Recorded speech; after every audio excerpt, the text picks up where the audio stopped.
하나님은 사람을 보시는, 사람을 선택하시는 방법이 있다 했습니다. 그것은 중심을 보십니다. 하나님의 눈에 드는 사람, 그 사람은 그 중심이 하나님께 있는 사람입니다. 그 마음의 중심에 하나님이 있는 사람, 그런 사람들을 하나님께서는 부르시고 그들에게 하나님의 나라의 일들을 맡기시고 그들을 통해서 주의 일을 이루어 가게 하십니다. 그러니 성도들이, 우리 하나님을 믿는 주의 백성들이 늘 돌보고 가꾸어야 될 것이 있어요. 세상은 외모지상주의입니다. 매일같이 거울을 보고 자신의 외모를 가꾸는 것처럼 하나님의 나라는, 그러니 말하자면 중심지상주의인데, 늘 우리의 중심을 우리의 삶의 거울이 된 주의 말씀 앞에 비추어 보고 늘 살피고 돌보고 가꾸는 그런 삶을 살아갈 수 있어야 되겠습니다. 여러분의 중심은 지금 어떻습니까? 어느새 남루하고 추해져 있지는 않습니까? 하나님 앞에 자신의 중심을 가꾸고 오직 우리의 중심에서부터 하나님을 바라보고 하나님을 사모하고 소망하는 그런 주의 은혜 안에 아름답게 잘 가꾸어져 있는 중심의 사람, 하나님 중심의 사람 다 되실 수 있기를 주의 이름으로 축복합니다. 사랑하는 성도 여러분, 우리는 소년 다윗이 어떻게 하나님의 선택을 받게 되었는지 그 과정을 우리 지난주간 함께 살펴보았습니다. 그 중심이 하나님께 있었습니다. 다윗은 비록 어린 소년이었지만 그 중심에 하나님이 있었습니다. 그 중심이 하나님을 향해 있는 그 소년 다윗이 하나님으로부터 기름 부으심을 받고 새로운 이스라엘의 왕으로 선택되어졌습니다. 하나님께서는 이제 그 다윗을 이스라엘 전 백성들의 역사 위에 가장 앞에 전면에 내세우려고 하십니다. 그 첫 번째 무대가 오늘 본문입니다. 그 첫 번째 무대는 사실은 아주 위험천만한 상황이에요. 이전의 패배로 인해서 이를 갈고 복수의 전쟁을 준비한 블레셋 군대와의 전쟁. 이 전쟁이 다윗이 이스라엘 역사에 그 전면에 가장 처음 나타나는 첫 번째 무대가 됩니다. 우리는 오늘 이 전쟁의 시작을 함께 보실 텐데, 이 전쟁을 통해서 전쟁이라는 두려운 상황 속에서 과연 누가 이기는지, 과연 무엇으로 그 두려운 상황을 이길 수 있는지를 함께 보게 될 것입니다. 다윗이 기름 부음을 받고 이스라엘 왕으로 준비되어져 가는 중에 그 사이 블레셋이라는 나라는 다시 이스라엘을 나아가서 치고 전쟁하기 위해서 전열을 가다듬고 있었습니다. 처음에는 너무 가소롭게 졌다고 생각했던 것 같아요. 이전에 전쟁에 사울이 왕일 시절 그 사울의 군사들과 블레셋 군대가 맞서 싸울 때 너무 가볍게 여겨서 그 전쟁에서 블레셋이 졌습니다. 처참하게 졌습니다. 그 패배 이후에 그들은 다시 힘을 모으고 있었습니다. 이를 갈면서 이전보다 더 불타오르는 용맹으로 반드시 이제는 복수하겠다. 그래서 그들은 이를 갈면서 전쟁을 준비할 때 이전보다 더 많은 군사를 모았습니다. 그리고 더 날카로운 예리한 무기를 모았습니다. 이기기 위한 모든 준비를 다 갖추고 이제 때가 되었다 싶어서 이 블레셋이 다시 군사를 일으켜서 이스라엘을 침공하게 됩니다. 그 이스라엘의 군대가 잘 준비된 모든 것을 갖추어서 이번에만큼은 반드시 이기겠다, 그렇게 전열을 갖추고 이스라엘이 쳐들어왔을 때 이스라엘도 당연히 군사를 모으고 그 블레셋과 싸움을 준비하게 됩니다. 그때 블레셋 진영에서 한 사람이 등장합니다. 성경의 표현대로라면 싸움을 도두는 자입니다. 싸움을 도두는 자가 먼저 나섭니다. 그런데 그 사람의 모양새가 영 심상치 않습니다. 그 사람이 누군지 아십니까? 여러분이 너무나 잘 아시는 골리앗입니다. 골리앗이 누구지요? 골리앗은 어땠습니까? 골리앗의 별명이 뭡니까? 거인입니다. 거인. 골리앗이 앞서 나와서 이스라엘 군대를 조롱하고 있습니다. 그가 조롱하기를 누구든지 한번 나와보래요. 한번 나와 싸우자. 싸워서 누가 되었든지 이기는 편이 진 편의 주인이 되고, 누가 졌든지 지게 되면 그를 섬기는 종으로서 그 앞에 무릎을 꿇자. 그러니 한번 겨루어 보자 그럽니다. 그때 이스라엘 군사들의 마음은 어떠했을까요? 용기백배, 이전에 이겼으니까 이번에도 가볍게 이기지 않을까. 항상 그래요. 이거 축구 시합을 봐도 예선전에서 우리나라 국가대표가 뚝 떨어지는 경우들이 있습니다. 어떤 때 그렇습니까? 전에 이겼던 팀이기 때문에 너무 가볍게 여겼다가 용기백배, 아무리 잘하는 나라도 직전에 이겼으면 이번에도 이길 것 같아서 가볍게 싸우고 덤벼요. 그래서 집니다. 이전에 이긴 전쟁이었으니까 블레셋과의 싸움에서 그들이 어떠하든지, 골리앗의 키가 어떠하든지 용기백배했을까요? 그때 이스라엘 군사들의 모습을 성경은 이렇게 말씀하고 있습니다.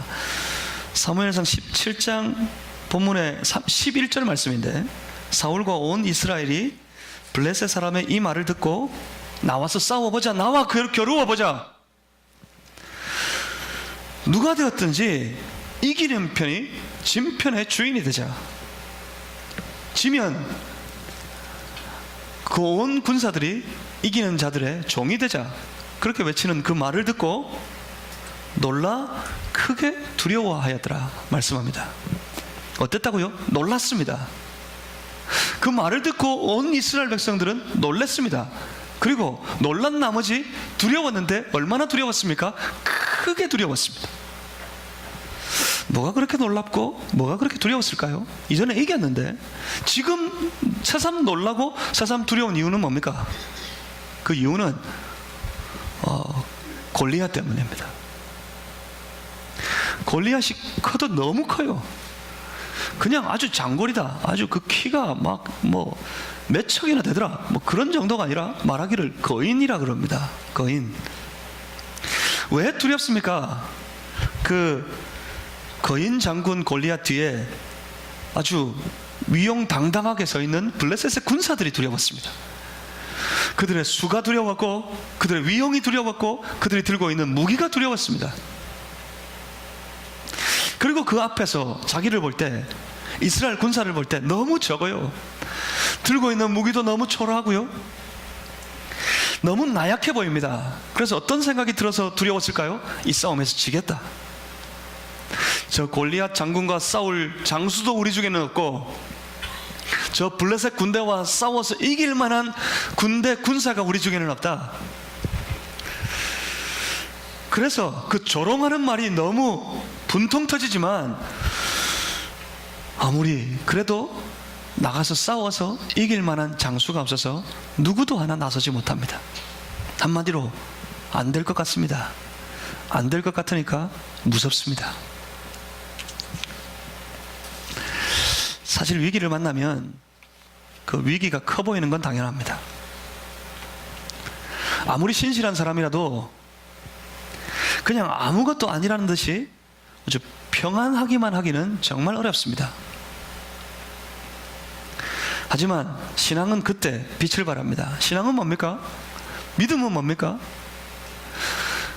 믿음은 그 위기의 순간에 애써서 그 위기를, 그 두려움을 뚫고서 하나님을 바라보는 것이 믿음입니다.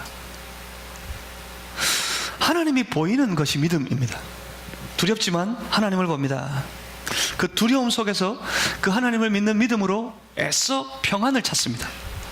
그리고 구합니다. 하나님께 도우심을 구합니다. 하나님, 이 무서운 때, 이 두려운 때, 이 무서운 상황, 이 두려운 상황에서 나를 건져주십시오. 나를 도와주십시오. 하나님을 구하고 찾습니다. 그것이 신앙입니다. 그 신앙으로, 그 믿음으로 하나님 앞에 나아가는 자, 하나님께서 그들을 멸시하지 않으시고 그들을 도우십니다. 그들 중에 역사하십니다. 그들로 이기게 만드십니다. 두려운 모든 상황에 하나님 찾으면 하나님이 이기게 하십니다. 하나님께서 우리로 이기게 하시는 놀라운 능력, 그 능력을 동원하는 믿음 가지고 하나님 앞에 살아가는 여러분들 다 되시기를 주의 이름으로 축복합니다. 여러분, 믿음이 어디에 있습니까? 언제나 이 둘 중 하나예요. 모든 형편이 이 둘 중 하나입니다. 하나는 뭡니까? 두려워서 물러서는 거예요.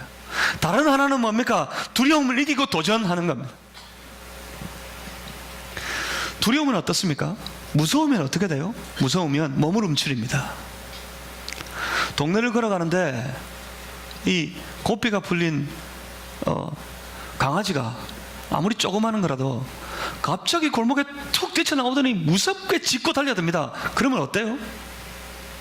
아무리 장골이라도 키가 180, 190이 넘는 사람이라도 대번 첫 번째 어때요? 확 무서워요. 얘가 물까봐 무서워서 첫 번째 보이는 반응은 전부 똑같이 몸을 움츠립니다. 무서우면 몸을 움츠려요. 움츠리고 어떻게 합니까? 뒤로 빼요. 한 발 뒤로 뺍니다. 뒤로 빼고는 이길 수 없을 것 같다 싶으면 어떻게 해요? 뒤로 한 발 빼더니 줄이나게 도망칩니다. 그 강아지 한 마리가 무서워서. 우리 형편이 무서워 달려들 때 어떻습니까? 몸을 움츠립니다. 무서워서 뒤로 물러섭니다. 뒤로 물러서서 두 가지 중에 하나입니다. 숨거나 도망치거나. 그래서 결국 어떻게 될까요? 그 무서운 상황 가운데 실패하고 지고 멸망합니다. 두려움은 실패합니다. 두려움은 실패를 만듭니다. 하지만 하나님 앞에 그 두려움을 이기고 도전하는 사람들의 특징이 있습니다. 하나님을 믿는 사람, 신실하게 주를 의지하는 사람들은 두려운 일을 만나면 첫 번째 보여주는 특징이 하나 있어요. 몸을 움츠리기보다 어떻게 합니까? 엎드립니다. 두려운 형편을 만나면 믿음 있는 사람은 엎드려요. 그것을 우리는 뭐라고 부릅니까? 기도라고 부릅니다. 하나님 앞에 기도합니다. 하나님 앞에 기도하면 어떻습니까? 하나님이 느껴져요. 이 두려운 상황 형편 위에 하나님 계심이 느껴져요. 그것을 우리는 은혜라고 부르지요. 그 은혜는 성도로 하여금 담대하게 만듭니다. 담대함이 생기면 어떻습니까? 도망치지 않습니다. 뒤로 물러서지 않습니다. 숨으려고도 하지 않습니다. 두려운 형편이지만, 두려운 상황이지만 그 담대함은 도전하게 만듭니다. 도전하는 순간 누가 역사하실까요? 하나님께서 역사하십니다. 주를 믿고 주를 향한 믿음 가지고 도전하는 주의 백성이 넘어질까봐, 실패할까봐, 멸망하게 될까봐, 지게 될까봐 하나님께서 그를 긍휼히 여기셔서 하나님께서 역사하시기 시작합니다. 하나님이 역사하시는 순간 그 전쟁은, 그 싸움은 하나님께서 이깁니다. 이것이 믿음의 법칙입니다. 두려우면 기도하고요, 기도하면 담대함이 생기고요, 담대하면 도전합니다. 도전하면 이깁니다. 승리합니다. 이것이 믿음의 법칙입니다. 믿음의 법칙대로 사는 여러분들이 되시기를 주의 이름으로 소망합니다. 거인 골리앗, 그 골리앗의 등장은 분명 이스라엘을 당혹스럽게 만들었습니다. 골리앗의 크기가 당혹스럽습니다. 그가 가진 무기 앞에 주눅이 들고 말았습니다. 그가 모욕하고 조롱하지만 현실적으로 어쩔 수가 없어요. 키도 안 되고 무기도 안 되고 군대 족수도 안 됩니다. 도무지 안 돼요. 이건 현실적으로 어쩔 수가 없어요. 안 되는 싸움입니다. 누구 하나 앞으로 나아가지 않아도 누구도 말하지 못합니다. 최고의 장군은 어디 있냐고, 그렇게 용감하다고 늘 떵떵거리던 장수들 어디 있냐고 누구도 하나 탓하지도 못합니다. 왜요? 현실적으로 안 되는 일이니까. 나가면 죽을 것이 분명하니까. 그것이 맞습니다. 현실적으로 어쩔 수 없다. 그게 맞아요. 그런데 한번 돌아보십시오. 현실적으로 어쩔 수 없다. 어쩔 수 없는 일이잖아. 어디서 많이 들어보지 않으셨어요? 많이 해보지 않으셨어요? 그런 말? 현실적으로 어쩔 수 없어. 그렇습니다. 현실적으로 어쩔 수 없는 일들이 너무 많아요. 우리의 삶 속에는. 우리가 생활하다 보면 도무지 안 되는 일들이 너무 많습니다. 어쩌면 지금도 이건 도무지 안 되는 일이야 하는 일을 만나고 계신 분도 있을 수 있겠습니다. 그렇습니다. 그런 일이 얼마나 많습니까? 최소한 세상의 눈으로 볼 때는 분명히 그런 일들이 많습니다. 하지만 우리는 세상의 사람이 아닙니다. 우리가 가진 신앙은 뭡니까? 그때 현실적으로 어쩔 수 없어 보일 때 그때 우리가 가지고 있는 신앙, 믿음은 무엇입니까? 신앙은 다른 게 아닙니다. 신앙은 다르게 보는 것입니다. 신앙은 뭡니까? 신앙은 다른 것이 보이기 시작하는 거예요. 여기 한 사람이 있습니다. 저 블레셋 군대와 그리고 싸움을 도두는 자 거인 골리앗을 전혀 다르게 보는 사람이 한 사람이 있습니다. 그 사람이 바로 누군가 하고 봤더니 17장 본문의 26절을 보면 다윗이라 그럽니다. 다윗이 그 골리앗을 보고 골리앗이 외치는 소리를 듣고 첫 번째 했던 말이 이겁니다. 뭐라고 외칩니까? 이 할례받지 않은 이 블레셋 사람이 누구이기에 살아계시는 하나님의 군대를 모욕하겠느냐. 한 소년이 분노하고 있습니다. 이 소년이 이 전쟁터에 왜 나왔는지 여러분 아십니까? 여러분 아시죠? 주일학교를 졸업하신 분들은 다 알 겁니다. 왜 왔죠? 이 전쟁에 싸우려고 왔습니까? 골리앗 장군이라고 있다던데 감히 말이지 나한테 덤벼? 하고 싸워보려고 왔습니까? 뭐 때문에 왔죠? 도시락 주려고 왔어요. 도시락 주. 누구에게? 지 형들에게. 왜 도시락 가지고 왔죠? 그 아빠가, 그 아버지 이세가 심부름 시켜서 왔어요. 그러니까 아버지 심부름으로 전쟁터에 나가 있는 형들이 배고를까봐 도시락 싸가지고 그거 전해주려고 왔습니다. 전 도시락 들고 이렇게 오는데 말이에요. 오는데 도시락 들고 그 전쟁터에 나아가는데 들어버렸어요. 이 다윗이. 형들 만나기도 전에 저 블레셋 군대 그 앞에 서 있는 골리앗 장군 그것이 눈에 들어오기도 전에 그 귀에 먼저 들리는 말이 있었습니다. 멀리서 외치는 소리가 들렸습니다. 지금 이 소년의 눈에는 몇 척 간두와도 같은 큰 거인 장군 골리앗이 보이지 않습니다. 그가 들고 있는 무기도 보이지 않습니다. 수많은 군사들이 모여가지고 이스라엘과 한번 싸워보겠다고 모여있는 블레셋 군사들이 보이지 않습니다. 그에게 오직 들리는 것이 하나 있습니다. 저 이방인들, 하나님도 모르는 자들이 하나님의 백성의 군사들, 하나님의 나라를 모욕하고 있는 그 모욕의 소리가 들립니다. 그 소리를 듣고는 이 소년이 중심에서부터 분노가 끌어올랐어요. 이 소년이 말이에요, 그 중심이 끌어넘칩니다. 그가 외치는 소리가 할례받지 못한 하나님도 모르는 저 블레셋 이방 사람이 어떻게 감히 살아계시는 하나님의 군대를 모욕하고 있느냐.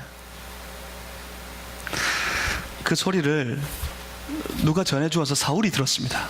사울이 듣고는 다윗을 불렀습니다. 다윗이 사울 앞에 나아가서 그 사울 왕에게 이 소년이 하는 말이 이겁니다. 본문 32절입니다. 가만히 상황을, 형편을 그림으로 그려서 한번 본문을 보십시오. 이게 도무지 얼마나 우스운 상황인지 모릅니다. 군대가 있고요, 그 군대 앞에 갑옷을 입고 전쟁하겠다고 나와 있는 그들의 왕 사울 앞에서 도시락을 들고 쫄래쫄래 나타난 한 소년이 하는 말이 이겁니다. 다윗이 사울에게 말하되 그로 말미암아 사람이 낙담하지 말 것이라. 주의 종이 가서 저 블레셋 사람과 싸우리이다. 이 소년이 왕 앞에서 하는 말이 뭡니까? 왕이여, 낙심하지 마세요. 낙담하지 마세요. 내가 가서 싸우겠습니다. 무슨 말입니까? 이 소년이 저 거인 장군 골리앗을 대적해서 나가 싸워보겠다는 말입니다. 이게 말이 되는 그림입니까? 이게 워낙 만화 영화에서 많이 봐가지고 말이 되는 것 같죠. 근데 이게 현실적으로 말이 되는 그림일까요? 현실적으로는 어떻습니까? 무서워요. 누구도 골리앗 못 이겨요. 이번 블레셋과의 싸움은 반드시 졌습니다. 그런데 이 소년이 가겠답니다. 형들이 막 뭐라 그랬어요? 말도 안 되는 소리 하지 말라고. 지금 사울 왕이 들어도 이건 말이 안 되는 이야기입니다. 사울이 다윗에게, 그 소년 다윗에게 겁없는 하루 강아지 법무서인 줄 모르고 덤비는 다윗에게 하는 말이 이겁니다. 33절에 너는 소년이요 그는 어려서부터 용사이다. 거인에다가 예리한 무기로 무장하고 있고, 거기다가 어떻습니까? 어릴 때부터 군인으로 훈련됐어요. 어릴 때부터 군인으로 훈련되어서 자라난 용사, 그것도 거인 장군입니다. 그 앞에 어린 다윗, 그 다윗은 어떻게 보였을까요? 거인 장군, 어려서부터 군사로 용맹하게 훈련되어진 이 온 블레셋 군대 군사들의 챔피언과도 같은 사람. 영어 성경에 실제로 챔피언이라고 그랬습니다. 이 사람을 싸움을 도두는 자라는 말씀을 하고 있을 때, 그 싸움을 도두는 자를 영어로는 이렇게 표현했어요. 챔피언이었어요. 블레셋 군사의 챔피언이었단 말입니다. 최고의 장수였어요. 그 사람의 눈에 지금 소년 다윗은 뭐로 보이겠습니까? 그 소년이 아무리 잘생겼어도 그냥 한낱 코 흘리게 애송이에 불과합니다. 그가 싸우겠다고 달려들 때 골리앗의 심정은 어땠을까요? 그 이 가소로운 싸움을 어떻게 하면 좋을까? 분명히 틀리지 않습니다. 말이 안 되는 그런 싸움이에요. 누가 봐도 승산이 없는 싸움입니다. 만약 다윗이 이대로 나서가지고 이 싸움에서 지면 어떻게 됩니까? 골리앗이 뭐라 그랬죠? 지면 우리의 종이다. 누구든지 와라, 나와 싸우자. 그렇지만 지면 모두 우리의 종이다. 다윗이 가요. 다윗이 나가서 싸웁니다. 지면 어떨까요? 누구 하나 나서는 장수가 없어서 할 수 없이 마지못해 다윗을 보냈다 할지라도 이 싸움에서, 말이 안 되는 이 싸움에서 더 말이 안 되는 것은 이 다윗이 지고 나면, 이 다윗이 죽고 나면 모든 이스라엘은 블레셋의 종이 되는 거예요. 그래서 말립니다. 모두가 말렸어요. 가족들도 말리고 옆에 있는 다른 군인들도 말렸을 거고 사울 왕도 말립니다. 그런데 막무가내로 갑니다. 가겠답니다. 가서 싸우겠답니다. 떼쓰는 거 못 이깁니다. 막 발을 동동 걸리고 엎드려가지고 저거 사달라고 떼쓰는 아이 하나 못 이겨요. 이 장골인 아빠가 말이에요, 이 조그만한 꼬맹이 하나 떼쓰고 그러면 못 이겨요. 이 어린 소년이 막무가내로 나가서 싸우겠답니다. 그러고는 둘러봐도 누구 하나 나서지 않아요. 아무도 없어요. 어쩔 수 없이 막무가내인 다윗을 그 싸움장으로 내보냅니다. 사울은 그냥 보낼 수 없었습니다. 다윗을 그냥, 그 어린 소년을 그냥 이 전쟁터에 보낼 수 없습니다. 나가면 분명히 질 겁니다. 나가면 분명히 죽을 거예요. 죽고 나면 우리는 종입니다. 사울 왕도 저들의 종이 될 거예요. 어떻게 하면 좋습니까? 어떻게 하면 이길 수 있을까요? 사울의 국리는 그거밖에 없습니다. 외모를 갖추는 거예요. 자기가 입었던 갑옷을 벗어서 그 다윗에게 입힙니다. 투구도 씌우고요. 아마 이스라엘 군사들 중에서 최고로 튼튼한 갑옷이었을 겁니다. 특별하게 제작된 그런 갑옷이었을 거예요. 투구도 그렇고. 그 손에 자기의 칼을 쥐웁니다. 아마 가장 예리한 칼이지 않았을까요? 혹시 이 갑옷을 입고 이 칼로 나가서 싸우면 어떻게 하다가 소가 뒷걸음질 하다가 쥐잡듯이 어떻게 하다가 저 던진 칼 때문에 골리앗이 찔려서 죽게 되지도 않을까? 그런 심정으로 갑옷을 입히고 투구를 씌우고 칼을 쥐어봅니다. 그런데 영 거추장스러워요. 다윗이, 그 몸에, 그 소년의 다윗이 그 어른 사울 왕의 갑옷이 맞을 리가 없습니다. 영 거추장스럽고 늘 영 귀찮게만 합니다. 그래서 다 벗어 던져버립니다. 벗어 던지고 난 다음에 그 손에 쥔 무기라는 게 뭡니까? 뭐지요? 뭐를 쥐었죠? 막대기 쥐었어요. 먼저 막대기 하나. 칼 들고 싸우겠다고 있는 저 거인 앞에 달려들면서 이 소년 다윗은 막대기 쥐고 갑니다. 그리고 열심히 저 냇가에 가가지고 뭐 돌을 찾는 것 같아요. 막대기 가지고 안 되고 다른 무기는 영 고추장스러우면 돌멩이, 돌멩이라도 좋습니다. 돌멩이, 그럼 어떤 돌멩이 찾으면 좋을까요? 큰 바위, 아주 거친 투박한 돌멩이, 이런 거 가지고 딱 던지면 다른 돌보다 훨씬 아플 만한 것, 상처를 입힐 수 있을 만한 것, 그런 돌 찾아야 돼요. 그런데 다윗이 찾는 돌은 아주 매끈한 물맷돌입니다. 조그만한 매끈한 물맷돌 5개를 들고서 그걸 주머니에 넣고 막대기 쥐고 달려갑니다. 아무리 어려도 그렇지 이게 도무지 이 상황이 말이 안 됩니다. 죽으려고 작정한 모습 같아요. 그런데 다윗의 모습을 가만히 보면 전혀 주눅 들어 있지도 않고요, 다윗의 모습을 가만히 보면 죽으려고 하는 것, 죽으려고 덤비는 것 같지도 않습니다. 당당합니다. 이 소년 다윗은 저 거인 골리앗을 맞서 싸우러 나가면서 소년은 당당합니다. 아주 담대합니다. 도대체 뭘까? 무엇으로 이 소년 다윗이 이 싸움을 이렇게 당당하게 맞서 나가 싸울 수 있도록 만들어 버렸을까요? 다윗을 이해할 수가 없습니다. 아무리 생각해봐도 이해할 수가 없어요. 이 사람을 한번 이해해 보려고 성경을 가만히 보니까 본문에 이런 말씀이 있습니다. 본문 34절 이하인데, 다윗이 사울에게 말하되, 그때 다윗이 사울 왕에게 안 된다 그럴 때 내가 가서 싸우겠습니다. 내가 반드시 그 사람을 싸워서 무찌르겠습니다. 내가 이길 겁니다. 라고 그렇게 떼쓰고 있을 때 했던 말이 이거예요. 34절 이하의 이 말씀이 다윗을 이해하는데 가장 중요한 말씀입니다. 그래서 이 말씀을 제가 여러모로 여러분에게 말씀을 전할 때 자주 인용했던 말씀입니다. 지난주에도 이 말씀에 대한 인용이 있었습니다.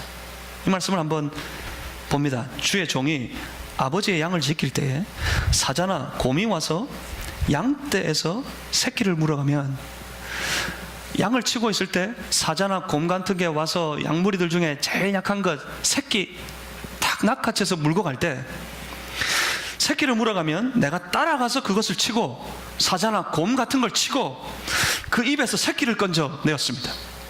그리고 어떻게 했습니까? 그것이 일어나 새끼를 구해서 가고 있는 자기를 해하려고 자기에게 이번에 덤벼들면 어떻게 했다고요? 내가 그 수염을 잡고 그것들을 쳐 죽였습니다. 사자나 곰의 수염을 잡고 내가 쳐 죽였습니다.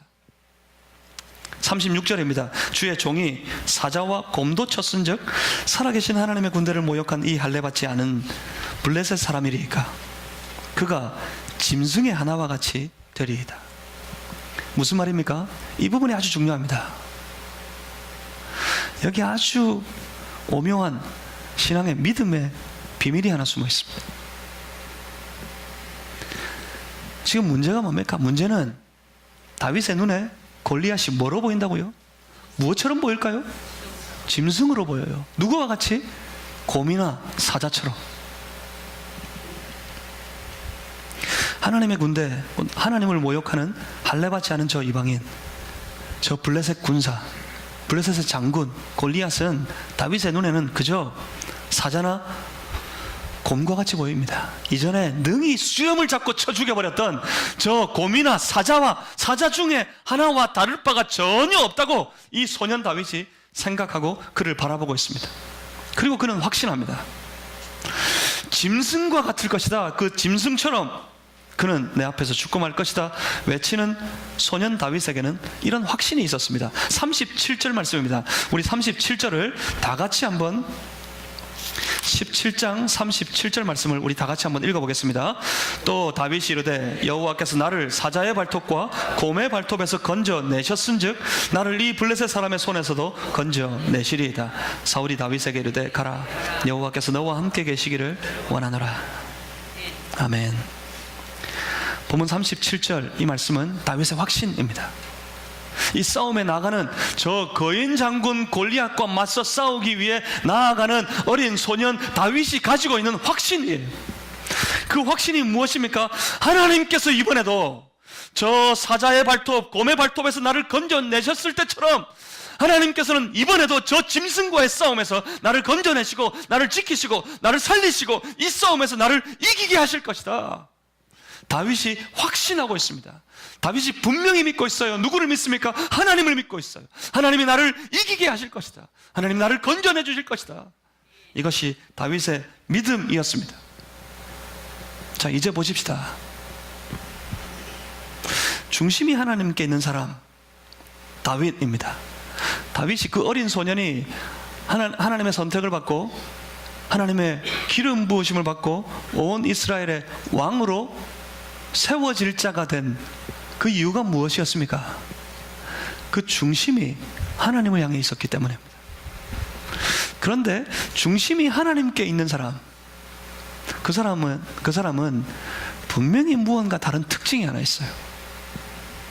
중심이 하나님께 있는 사람은 상황과 사물을 바라보는 방식이 틀립니다. 분명히 다른 사람이 보고 있는 것 똑같이 봅니다. 다른 사람들이 두려워할 만한 상황은 그 사람에게도 분명히 두려워할 만한 무섭고 어려운 상황인 것이 분명합니다. 그 상황과 그 현실 뭡니까? 그 상황이 뭐고 현실이 뭡니까? 블레셋 군대입니다. 그들의 눈에 보이는 현실이 뭡니까? 그 군대 중에 가장 챔피언 거인 장군 골리앗입니다.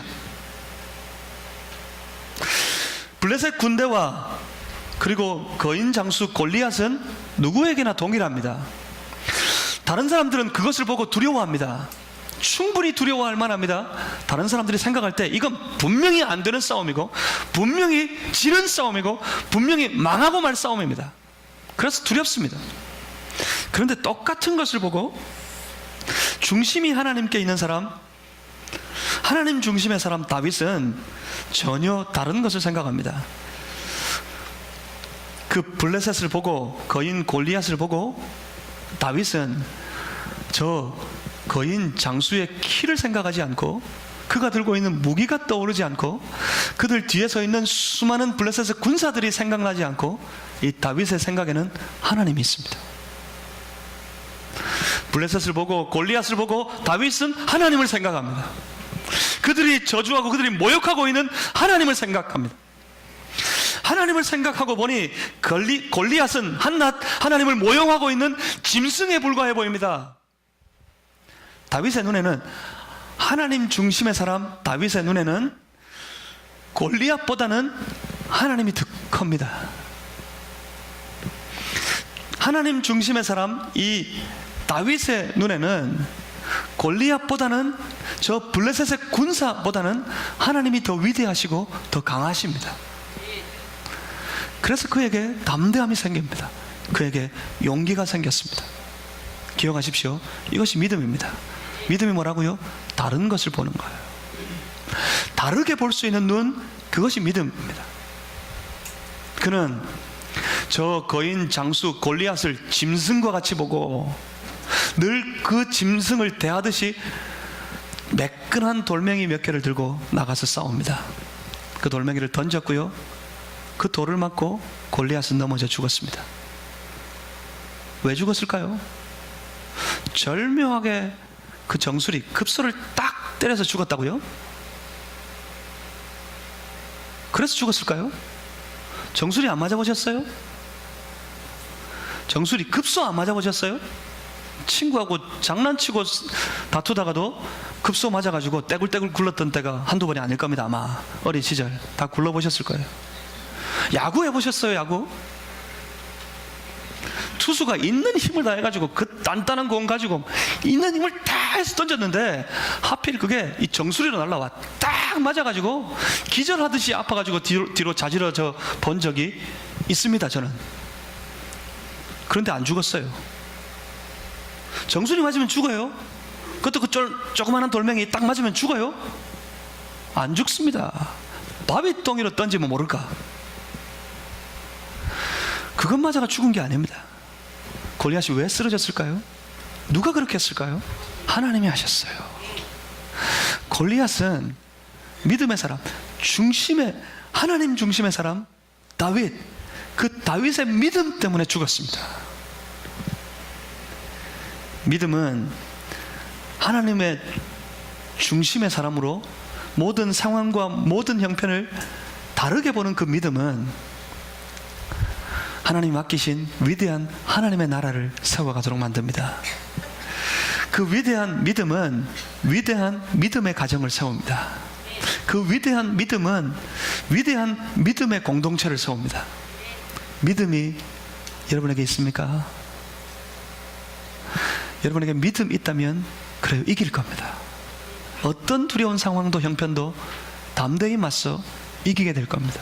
여러분의 힘으로 아니라, 여러분의 능력이 아니라 그 믿음 가운데 역사하시는 하나님의 권세와 하나님의 능력으로 말미암아 이기고 말 것입니다. 그 믿음으로 모든 형편을 맞서 도전하시는 그런 믿음의 사람들 다 되시기를 주의 이름으로 축복합니다. 믿음의 눈으로 다르게 보입니다. 믿음의 눈으로는 모든 것이 다르게 보입니다. 도무지 안 되는 일이야. 이 일이 도무지 안 되는 일이고, 이 질병이 도무지 안 되는 일이고, 이 형편이 도무지 안 되는 일이고, 방법이 없어 보일 그때 믿음의 눈은 다르게 보입니다. 믿음의 눈은 그 어려움 위에, 그 고통 위에, 도무지 안 되는 그 상황 위에 하나님 계심이 보입니다. 그 형편보다, 그 상황보다 하나님 더 크심이 보입니다. 하나님의 눈으로 볼 때 아무것도 아니에요. 우리가 만난 형편이 아무것도 아니에요. 하나님께서 살리시고, 하나님께서 이기게 하시고, 하나님께서 모든 사람들 가운데 세워주시고 넉넉하게 이 땅을 다스리는 위대한 믿음의 사람 되도록 만들어 주실 겁니다. 믿음의 사람 되시고, 믿음의 가정 되시고, 믿음의 직장 만드시고, 믿음의 교회 공동체를 세워가는 믿음의 사람들 다 되실 수 있기를 주의 이름으로 소망합니다. 물론 하나님께서 함께 하신다면 말입니다. 하나님은 누구와 함께 하신다고요? 그 중심이 하나님께 있는 사람과, 그들과 함께 하시기 때문에 담대하고 용감하게 모든 형편에 싸우고 도전하면 하나님이 역사하시고 우리로 반드시 이기게 만드실 겁니다. 기도하겠습니다.